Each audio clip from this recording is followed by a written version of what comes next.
Et Lara n'avait jamais connu son grand-père, mais elle avait hérité de son observatoire. C'était son refuge, une rotonde silencieuse, où les constellations peintes au plafond semblaient chuchoter. Sur son bureau reposait un étrange compas, dont l'aiguille ne pointait jamais vers le nord. Une nuit de pleine lune, le chronocompas s'éveilla. Une lueur bleutée s'en échappa. L'aiguille tournoya follement, puis se figea, indiquant la vieille bibliothèque. Guidée par la lumière, Elara tira un atlas stellaire. À l'intérieur, des cartes montraient des ciels inconnus. Une feuille pliée tomba. Une carte ancienne. Le compas vibra, fixant un point précis du parchemin. La carte l'amena derrière une tapisserie représentant la grande ours. Là, dissimulée dans le mur, une petite porte apparut. Le compas brillait plus fort. Elara prit une grande inspiration et ouvrit. Un escalier en colimaçon plongeait dans l'obscurité. Elle descendit et découvrit une vaste salle souterraine. Au centre, une immense machine faite de rouages et de cristaux étincelait faiblement.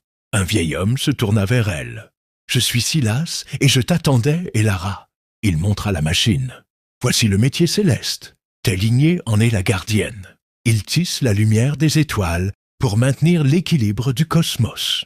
Mais une étoile s'éteint et la machine s'affaiblit. Elara recula. Moi, je ne suis personne. » Silas sourit. « Ce n'est pas une question de savoir, mais de ressentir. Le sang des gardiens coule en toi. » Il désigna une cavité au centre de la console.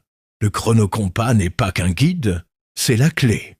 Il répare les fils de lumière. Le moment est venu. Elara inséra le compas. Un déclic retentit. La machine s'anima, parcourue de veines lumineuses. Les anneaux du métier tournèrent de plus en plus vite. Les sphères stellaires s'illuminèrent et un faisceau de lumière jaillit, transperçant le plafond pour rejoindre le ciel nocturne. Peu à peu, la lumière s'éteignit. Le murmure des rouages devint paisible. Elara regarda ses mains.